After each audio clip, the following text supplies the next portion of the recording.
ẹ̀yin tèmi ẹ káàárọ̀ ẹ káàsán ẹ káalẹ́ níbi tí a bá ti ní àǹfààní láti máa wò tó yìí. Orúkọ tèmi yí padà Kẹ́mi Bùkọ́lá ni orúkọ tèmi ń jẹ́. Adẹ̀kù bí ó ṣe ń lọ. Mo dúpẹ́ lọ́wọ́ gbẹ̀yìn màmá mi yẹn, ẹ̀yin ẹ̀gbọ́n mi, ẹ̀yin àbúrò mi, ẹ̀yin ọ̀rẹ́ mi, dúpẹ́ lọ́wọ́ ibi tẹ́ ti mú owó tẹ́ fi ń rajà iléeṣẹ́ Kẹ́bí Fashion Empire. Lágbá lọ́wọ́ Ọlọ́run ibẹ̀ ò ní gbẹ.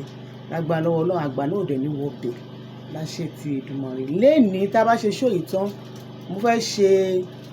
mo fẹ́ ṣe ìpolówó àwọn gáùn yẹn ní ìráyè polówó ẹ̀ ńlá sí àyẹn rárá. káà pé bí ẹ̀ẹ̀kan àbí ẹ̀ẹ̀méjì péré mo polówó ẹ̀, so màá polówó ẹ̀ lénìí, so màá dẹ̀ ṣe sales lórí ẹ̀. Kò yẹ yín, màá ṣe sales tó yẹ kí n ṣe ní December yẹn ààyè ò sí, so màá ṣe sales lórí ẹ̀. Àwọn aṣọ 55,000 ni mo ń tà, but màá tà ní 30,000 ní èyí pẹ̀lú àwọn gáùn. àṣà ṣèpolówó gbogbo ẹ̀ mọ́ra wọn lénìí. So ẹ̀yin tèmi títí ìparí oṣù yìí a máa bẹ̀rẹ̀ àwọn oúnjẹ Africa food. So ó ní àwọn nǹkan kan tá à ń ṣe lórí ẹ̀ ṣe mọ̀ ká tó ṣe irú kan bẹ́ẹ̀, ó ní àwọn ìwé kan tá a fẹ́ gbà, so òun ni ó ń dá wa dúró. So táyà bá ti parí ẹ̀, torí àwọn ọ̀kadà tó máa fi gbé, àwọn ọ̀kadà tó máa ń báyàn, àwọn dispatcher ọ̀kadà yẹn gbogbo ẹ̀, because tẹ́ ẹ̀ bá ní ọ̀kadà àwọn irú kan báyẹn ò lè ṣe mọ̀ pé oúnjẹ ni kò dàbí aṣọ. So gbogbo ẹ̀ kẹ́ tó ṣe ọ̀kadà yẹn tẹ́ bá fẹ́ rẹ́jísítà ẹ̀, gbogbo àwọn nǹkan báyìí ló ń dá wa dúró. Tá a bá dẹ̀ ti ṣe ìwádìí, tá a ti ṣe gba àwọn ìwé yẹn, tó tà bá gba àwọn ìwé lórí ọ̀kadà yẹn, ó náwọn ọ̀kadà ò ní lè rìn, ó náwọn dọ́kúmẹ́ǹtì tá a fẹ́ gba àwọn ló ń dá wa dúró. So a bá ti gba dọ́kúmẹ́ǹtì yẹn tán, so a bẹ̀rẹ̀. Ìwọ ni irú o, gàrí Ìjẹ̀bú, gàrí Ìgbò, ògìrì, ọ̀gbọ̀nọ̀, àwọn oúnjẹ Ìgbò náà gbogbo ẹ̀ la fẹ́ máa tà. So ní Instagram náà máa ń fún yín ní Instagram tẹ́ máa lọ, tẹ́ ti máa rí gbogbo ẹ̀ bá a ṣe ń ṣe irú yẹn ní ìsìn irú Èkìtì ni bá a ṣe máa sa bá a ṣe ra gbogbo ẹ̀ la máa sẹ́ndì sí Instagram ẹ̀ tẹ́ máa lọ máa wò ó. So lágbá lọ́wọ́ náà ògùn á máa búyọ. So àní pẹ́ bẹ́ẹ̀. So ọ̀rọ̀ tí mo ń fẹ́ sọ lénìí kò ní pọ̀ rárá lórí nǹkan tí ó ń ṣẹlẹ̀. ṣé mọ̀ kọ́nà kó ṣàánú wa, ilé ayé yìí kọ́nà máa jẹ́ kí orí wa burú, kórí wa má gbàbọ̀dé. màá fi fídíò kan wọ̀nyí. ẹ̀yin ọkùnrin bá pé ẹ̀ kì í mọ̀ wá ara yín, ẹ̀ ní gbọ́, ẹ̀ kì í mọ̀ wá ara yín.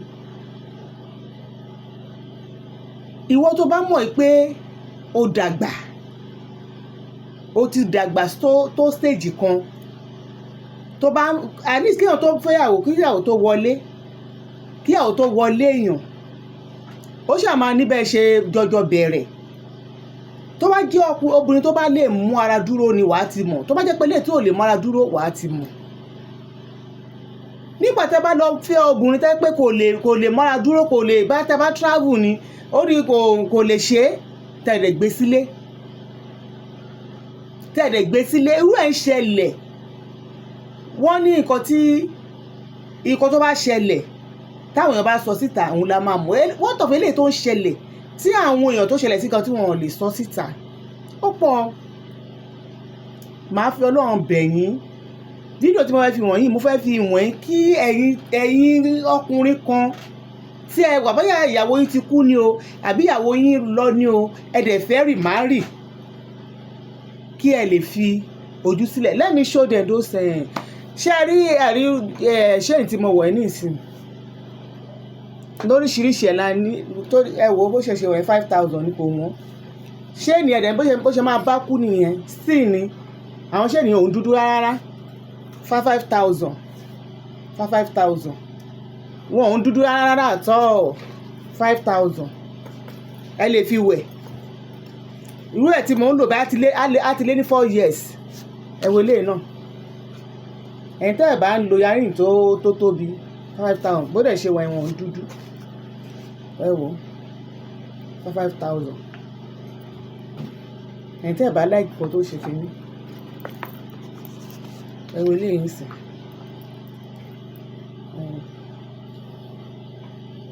so 5,000 ẹ̀wọ̀ tètè mi náà 5,000 náà ló ní 5,000 eléyìí bring this red one. Ẹ̀yin tẹ́ ẹ bá ń fẹ́ bó ṣe wà ní ìṣẹ́ lè lo àwọn cord, ẹ lè lo cord sí pẹ̀lú cord màá fún yín ní 7,500 cord yẹn 2,500 ni wọ́n láti èkó gan 2,500 náà ni. So ẹ bá fẹ́ lò pẹ̀lú cord tó tẹ́ bá tún lò pẹ̀lú cord ó tún máa fine ó máa lè dúró màá fún yín ní 7,500 so bó ṣe wà ní ìṣẹ́ bá fẹ́ rà báyìí 5,000 so bí ọ̀rọ̀ tí mo ń bá lọ so ẹ ti wo obìnrin tẹ́ fẹ́ fẹ́ yẹn ẹ kọ́ ní déédéé rí obìnrin kẹ́kọ̀ọ́ jálù kí lè ti ó ti ba yé àwọn ọkùnrin jẹ́ tẹ́ bá wo story tí wọ́n fẹ́ fi hàn yín débi pé lédi ẹ̀gọ́ ó tún sọ fọ́mọ ọ̀dọ̀ ẹni tó bá sùn tó fún lóyún house help wọn ni àwọn kúùkù yẹn ni tó máa ń bá wọn so oúnjẹ ó ní láti máa sọ fún kúùkù yẹn pé kó jẹ́ káwọn pa bàbá yìí ẹ yẹ kí n fi hàn yín torí ọgbọ́nọgbọ́n lèèyàn fi ń ṣe ọgbọ́n Ọlọ́run má jẹ́ kó rí wa takò wá ní ṣeṣẹ́ sílẹ̀ tó bàbá yẹn ti ṣe wàhálà ẹ ti mọ̀ pé ẹni tó ṣeṣẹ́ ni tí òun ṣe ọ̀lẹ tó wá dọjọ́ alẹ́ torí pé ó wá fẹ́ fẹ́ obìnrin kan torí pé ó wá fẹ́ fẹ́ ọmọ kékeré kan ọkùnrin ló mú wọn kúrò nínú ìyà bàbá yìí ó ń rán lẹ́dí lọ sílùú òyìnbó tó ń lọ tó ń bọ̀ ibùgbọ́n tí bàbá yẹn wá sílé gan òun àtọmọ ẹ̀ gan wọ́n lù àlábùrọ̀ tán lọ ṣe ọlùdé bàbá yìí náà ló ń kówó lẹ̀ ó gbé mọ́tò sí nídìí kí ló tún fẹ́ ẹ bá dẹ̀ ilé ẹ jẹ́ kí n fi wọ̀nyí náà mi ò fẹ́ pẹ́ ní orí ṣó ètò ṣó ìmọ̀ ìmọ̀tún mi wọ́n lè tó bí mo lè ṣe part 2 ẹ̀ bóyá later ẹ jẹ́ kí n fi. First of all, I really want to say a very big thank you to you for giving me the opportunity to be here with you. I'm not happy because I've wronged my boss so much. I am my boss. I am my boss wife, sorry. I've been having an affair. We've been having an affair. And this woman got pregnant along the way. And now she gave birth. Now that son, that child is now 5 years. Now my boss has been taking care of this child for the past 5 good years. Unknown to him that this child is not his child. It's your child. It's my child. It's my child.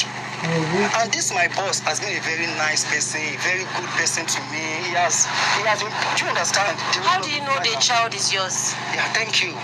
My boss traveled one time like that. Okay. So it was only both of us that has been inside. You and his wife? Only me. So we've been having an affair.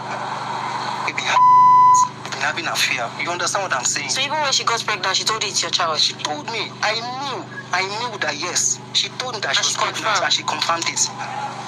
In fact, now, God, this my boss now has been, as I said earlier, has been taking care of this child for the past 5 good years. Yeah. Unknown to him. My boss wife now wants to get married or something, so he told me that I should put something inside my boss food. And I looked at it that, am I mad? Why would I do such a thing? I should put something inside my boss food. And that thing caused me to quit that job. I have to quit. So I've quit for some months, like 5, 6 some months. Okay. So later my boss called me that, Ayo, how far? What's going on? I told my boss, boss, we're trying to hustle, to build up things and everything like that. Along the way, my boss told me that I should send account number. I'm like, even that thing was like a shock to me that I should send account number. Okay. I said, okay, no problem. I sent my account details. Along the way, in fact, it's not even up to 5 minutes, man. I saw a lot of 2 million naira. Okay, so till now he does not know that child is not his own. He does not know. My boss did not know. I saw a lot of 2 million naira. After you quit the job? After I quit the job, I looked at it that, God, what is this? I have to go. That thing made me go to my pastor. I explained everything to my pastor. My pastor told me that the only way out for God to forgive me, for me to have rest of mind, that I need to go and confess. I need to confess. Ẹ̀yin tèmi, ẹ jẹ́ kí n fọ́ọ̀dù ẹ̀. Ìgbà tán lọ bá bàbá yẹn lé ẹ̀hẹ́n. Wọ́n lọ bá bàbá yẹn lé ọ̀gá yẹn. Mo fẹ́ kí n fọ́ọ̀dù ẹ̀. ẹ rí pé nǹkan ń ṣẹlẹ̀ mẹ́wàá ń ṣẹlẹ̀ láyé.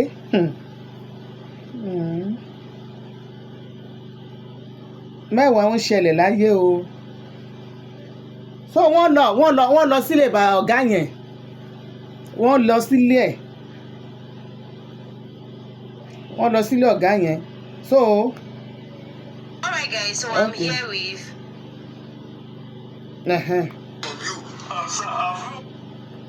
you guys are married. Sir, you have been my ó ti dé bẹ̀. and you have been a father to me. Lè máa wo gbọ́ ẹ lọ. Not just a boss, but a father. But sir, I've wronged you so much. I'm just here to confess. Because I'm having this guilty conscience in my heart. So I just want to come and confess everything that has happened. Please forgive me, sir. Please, sir. Ayo. Sir. Confession you have to make. They don't be like Yes, sir. I have taken you as my son. You have ẹ̀yin tèmi mọ́ ń bọ̀ o. for a long Abẹ́.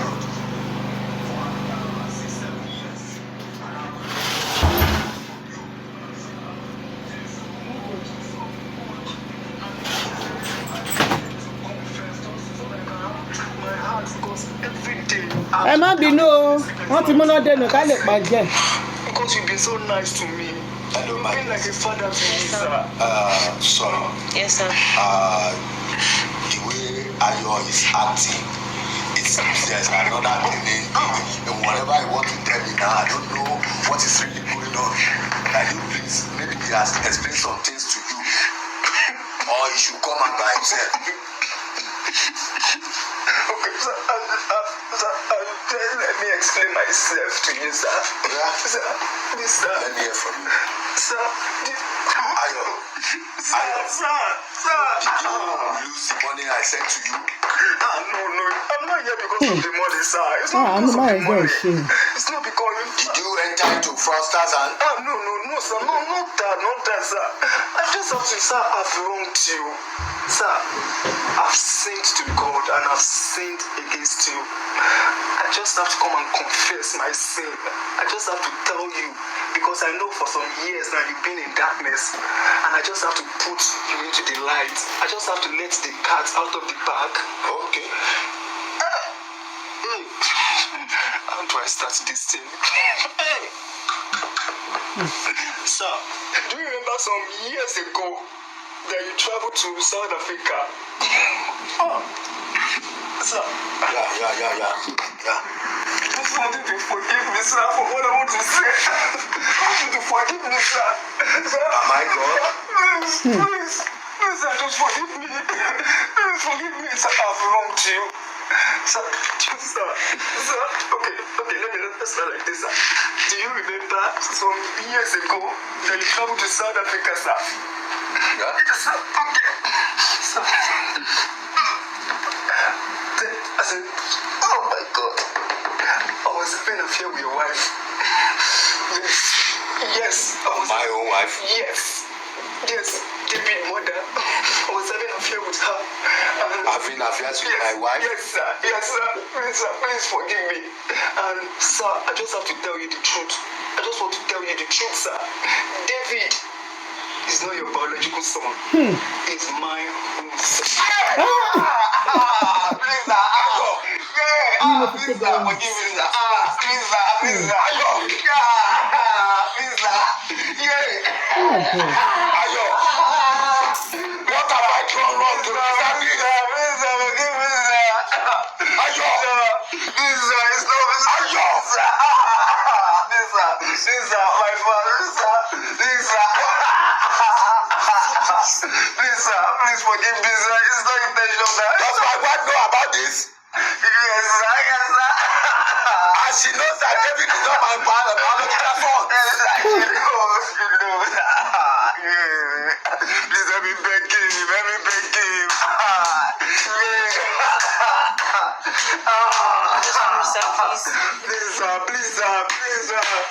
Please forgive me. Have mercy on me, sir. Ayo. Please, sir, have mercy on me, sir. Ayo, after all I've done for you, taking care of of you as my own son. Nobody outside there will ever believe that you are not my family. Please, sir, it's not intentional. Your wife caused everything, sir. Your wife caused everything.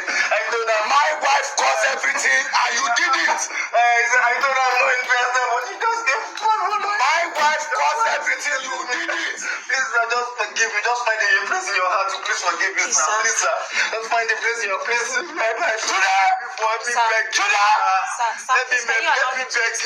Just get all the details. There are a lot of things we need to know. Please, the reason why he's here is because he just wants to confess. He feels that he has betrayed you. So please. Give me my phone. Give me my phone. Please let me beg you. Sorry, sir, what do you want to do with your phone? Please, sir, can you just allow him to explain everything to you? There is more to it. I'm listening. I'm listening. Please, can you be calm, please, sir? Please.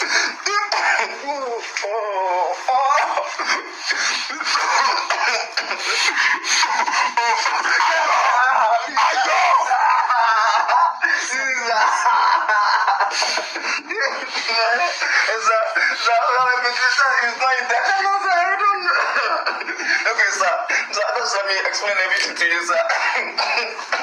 What explanation do you have to tell me again? Sir, this, oh God,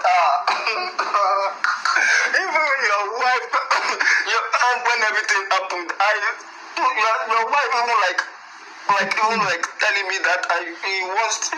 Oh God, please stop.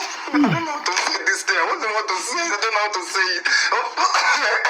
This one I want to say. Okay, sir, so it's not totally his fault, sir. I also blame him for everything. So this is it.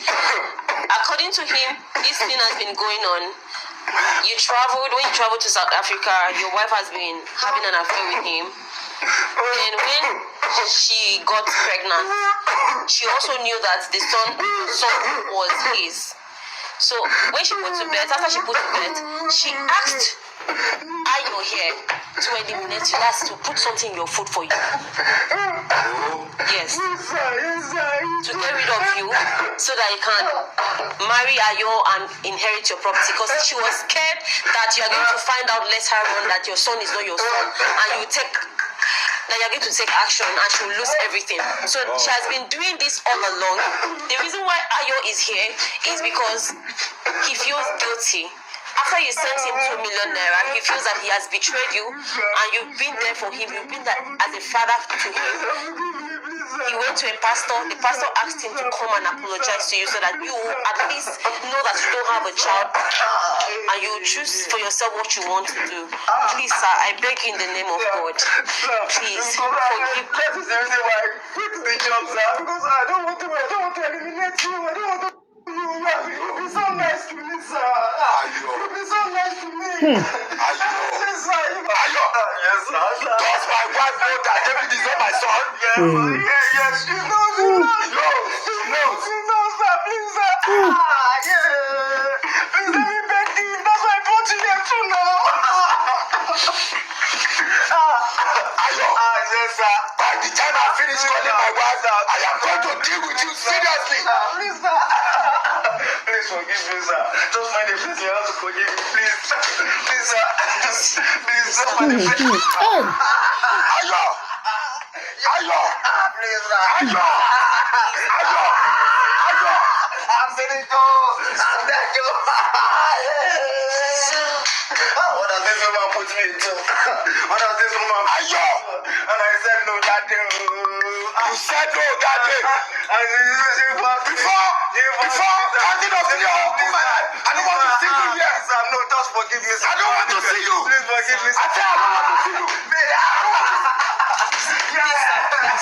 you. I don't want to see you. Please, sir. Go with him. Please, Go with him.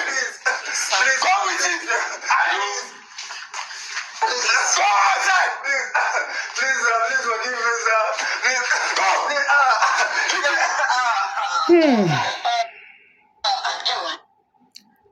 Bí ó ṣe jẹ́ nìyẹn o, kò tí wàá parí síbẹ̀ o, obìnrin yẹn ò sí nílé, ó travel lọ sí abroad, bàbá ẹ̀ náà ló ràn lọ kán lọ ṣọlúdé òun àtọmọ ẹ̀.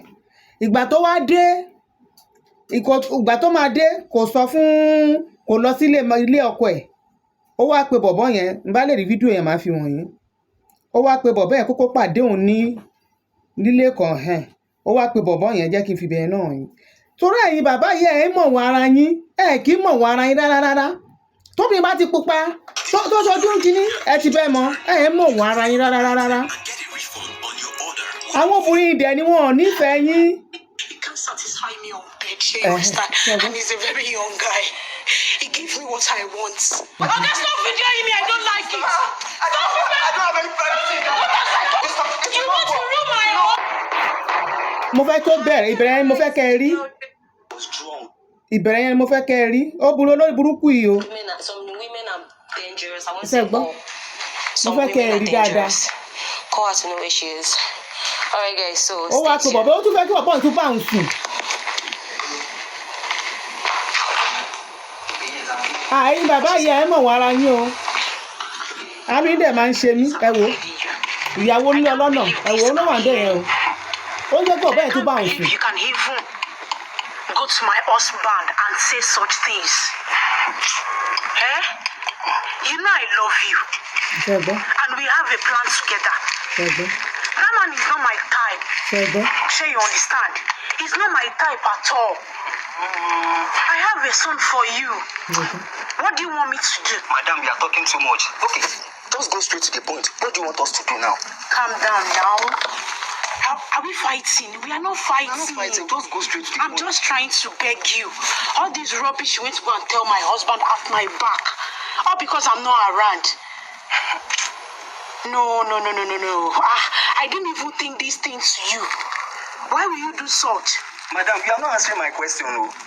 What exactly do you really want me to do now? What happened is that why I called you is that I have another plan. Another plan? Yes. Another plan? Yes, now hear me first. Fún ọkọ ẹ̀ fún bàbá tó ràn lọ́wọ́ tó fún ní mọ́tò You went to go and tell my husband. I want you to go back to my tó husband. fún ní gbogbo nǹkan tó fẹ́ owó ni For God's sake. àwọn ẹbí ẹ̀ ó gbé kúrò nínú ilé ibi tí tó fi ń jìyà. It's family pressure that make me marry this man. So you understand? I don't love him. It's you I love. But I want you to go to my husband back and tell him something came over you, that you don't know what you are doing. Please. Madam, do you really realize this thing you are telling me, Sha? Wait, just calm down. Do you know what the role this man has played in my life? Do you know how nice this man has been to me? But I played a role in your life too. Do you realize that some weeks ago, this man just sent me like 2 million I naira? can give you more than that. No. See, I have disappointed that man once. I betrayed him. He's my boss. And Do you want to betray me now? I'm not ready to do this. After same what thing we again. have been through together, I I have a son for you. I can't, madam. I can't. I can give you more than that. ọmọ kó mọ fídíò What wọn these things you are saying? I can give you more than that. Don't worry. Hold on now. What? Okay, sorry. See, I have a doctor. You see that DNA test? We are going to run it. Please. You want to do what? Please. I'm begging you now. How women like Just this? to no, it's not all women like this. It's because I love you. You love I me? love you, yes. This man is too old. ṣẹ́gbọ́n I have a doctor. That anywhere they take that my son to, they will tell my husband that he's the owner of the baby. Please. See, madam, let me tell you the ultimate truth. These things you are saying, to God Almighty, it will not work. Please now, let it See, work. don't touch me. Now. Don't touch me. Please, The way you tempted me that time, you want to do the same thing here I'm again. not tempting No, you don't now, touch me. Don't touch me. please. You want to talk, don't touch me. That is what No. I'm I said don't saying. touch me. Don't touch me. You can Please don't touch now, me, please. please. And besides, You let know me how tell you we something. started. You know, wait. Is it because I sacked you? That's why you went to my husband and tell him. It's not because you asked me. Do you realize that this man gave me 2 million naira even when I'm not even working? Even when I was even working, guy. I said, please, I will. No. Don't you. No, I'm not. Yeah, then why you moving so that to me? You No, want to don't tempt me, please. Please, Don't tempt me. no, please. Listen, let me tell you something. Please, Let no. me tell you, I have a camera that is here. ẹ̀hẹ́n Camera here, yes. No, wait. Why will you do such things? Yes, but I have to let them know. I have to let them know what they What? mo fẹ́ fẹ́ kẹ́ ẹ rójú owó obìnrin yẹn ni.